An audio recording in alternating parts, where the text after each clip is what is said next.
మేడ్చల్ జిల్లా Boduppal municipal corporation Chengicherla గ్రామంలో జలమండలిగా మార్చబడిన కార్యాలయంలో ప్రహారీ గోడను కొందరు జేసీబీతో కూల్చివేశారు.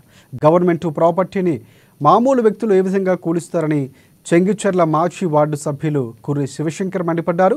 రాత్రికి రాత్రి ఈ విధంగా ప్రహారీ గోడలు కూల్చడం ఎంతవరకు సబబు అని బోడుప్పల్ కమిషనర్ రామలింగంను ప్రశ్నించగా తాను సానుకూలంగా స్పందించి త్వరలోనే ప్రహారీ గోడను కూల్చివేసిన వ్యక్తులను చట్టరీత్యా చర్యలు తీసుకుంటామని తెలిపారన్నారు. ఈ విషయంపై పోలీసులకి కంప్లైంట్ కూడా ఇవ్వడం జరిగిందని, ప్రభుత్వ కార్యాలయాలు కూల్చడం చట్టరీత్యా నేరమని, దానికి తగిన మూల్యం చెల్లించాల్సి ఉంటుందని కమిషనర్ వివరించారు. ఈరోజు చెంగిచెర్ల గ్రామంలోని బోడుప్పల్ మున్సిపాలిటీ చెంగిచెర్ల ఒకటో డివిజన్లోని పాత గ్రామ పంచాయతీ ఆఫీస్ వాటర్ ఆఫీస్ని కొంతమంది ప్రైవేటు వ్యక్తులు ఈ కాంపౌండ్ వాళ్ళని ధ్వంసం చేసినారు. ఇట్టి ధ్వంసం చేసినటువంటి వ్యక్తులు ఎవరు అనేది సీసీ ఫుటేజ్తో సహా క్లియర్గా పడుతుంది.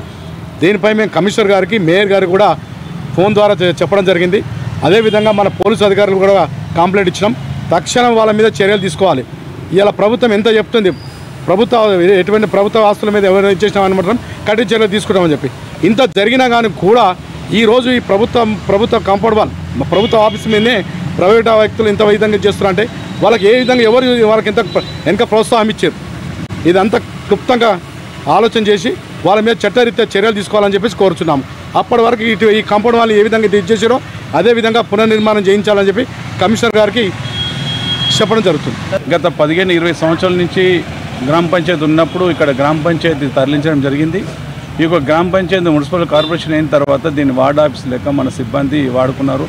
ఆ తర్వాత జలమండలి కేటాయించడం జరిగింది. ఇది అప్పటి నుంచి కంటిన్యూ జలమండలి లెక్క వాడుకుంటున్నారు. ఈ మధ్యన జలమండలి అక్కడ షిఫ్ట్ అయిందని చెప్పేసి ఇక్కడ ఎవరో గుర్తు తెలియని వ్యక్తులు ఎవరో గవర్నమెంట్ ఆస్తిని ఇట్లా ధ్వంసం చేయడము ఎంతవరకు సంబంధించిన దీని మీద ఎవరు ధ్వంసం చేసిన మీద గుర్తించి వాళ్ళ పైన చట్ట ప్రకారంగా చట్టరీత్యా చర్యలు తీసుకోవాలని చెప్పేసి కోరడం జరుగుతుంది. కాబట్టి మున్సిపల్ కమిషనర్ గారికి కూడా ఫోన్ చేయడం జరిగింది. అతను కూడా మంచిగానే స్పందించాడు. మేయర్ గారు కూడా స్పందించాడు. మాకు కూడా ఇన్ఫర్మేషన్ లేదు, ఎవరు చెప్పారో తెలియదు. దీని మీద మేము కూడా ఎంక్వైరీ చేసి ఎవరు చేసిన వాళ్ళ మీద తగిన చర్యలు తీసుకుంటాము. మేము మా తరపు నుంచి అయ్యేది మేము కంప్లైంట్ కూడా ఇస్తాము. యథావిధిగా ఎలా ఉన్నదో జలమండలి కాంపౌండ్ వాళ్ళు ఇదంతా దాన్ని రక్షించే బాధ్యత మాది. దాన్ని యథావిధిగా మేము చేస్తాం.